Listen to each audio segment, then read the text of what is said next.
The most precious thing in our lives is stories. Stories that we read in newspapers, politics, religion, the stories that we watch in movies, the gossips that we do with our friends and family, the excuses we give when we fail in the examination, blaming others, fighting with others, doing debate and arguments. Everything is incomplete without stories. Stories make them meaningful. Stories intensify our emotions. And stories give meaning to our lives.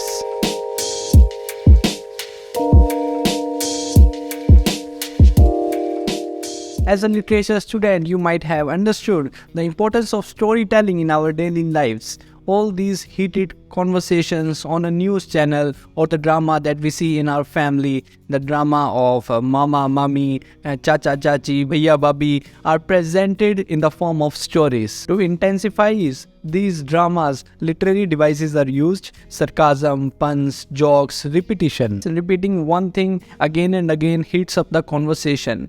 And in other day-to-day situations, like meeting the friends or just going on a trip with the friends and family, we fill the conversation with stories and make them interesting. Knowingly and unknowingly, we fill the empty void of our life through stories. In fact, stories have turned into different religions: Hindu, Muslim, Sikhism, Christianity. All the gods, Bhagwan and prophets exist just because the stories of them exist.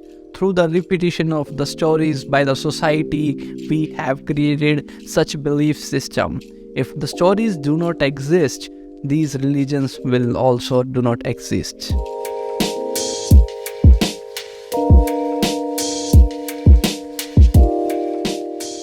In metaphor, generally we try to compare two things that make the story more interesting. For example, Shah Rukh Khan giving lecture on love and friendship.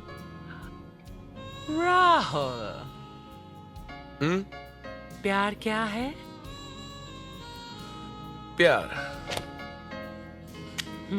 प्यार दोस्ती है। अगर वो मेरी सबसे अच्छी दोस्त नहीं बन सकती तो मैं उससे कभी प्यार कर ही नहीं सकता। But when we try to compare the two words by using the words as or like, it becomes simile. एक लड़की देखी, बिल्कुल बिजली की तरह, वन फ्लैश, एक चमक और मैं अपना दिल खो बैठा. But the very best original metaphor is still from Shakespeare. All the world's a stage, and all the men and women merely players. They have their exits and their entrances, and one man in his time plays many parts, his acts being 7 ages.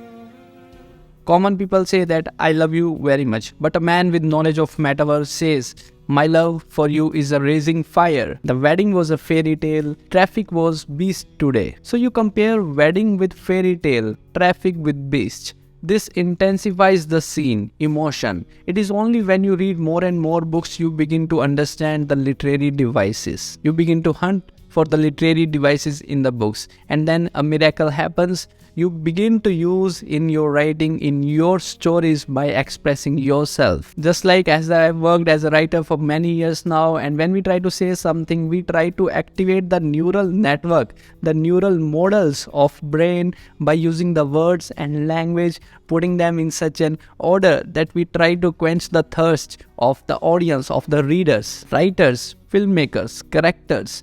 And movies, yes, movies also try to light up the emotion, joy and traumas that are deeply buried in your mind. Yeah, metaphors is one of the techniques that make the story look real and entertaining. It is not new. Long before Aristotle writes in his Poetics, to be a master of metaphor is the greatest thing by far.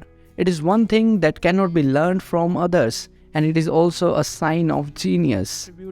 Through regular practice, through applying the literature in your real life, you are going to understand all these skills. So I hope that you start correlating literature with the real life so that you absorb more and more information and apply it in the life to create something. With this, we come to the end of this video. Hope you found the video worth your time. That's it for this. Thank you.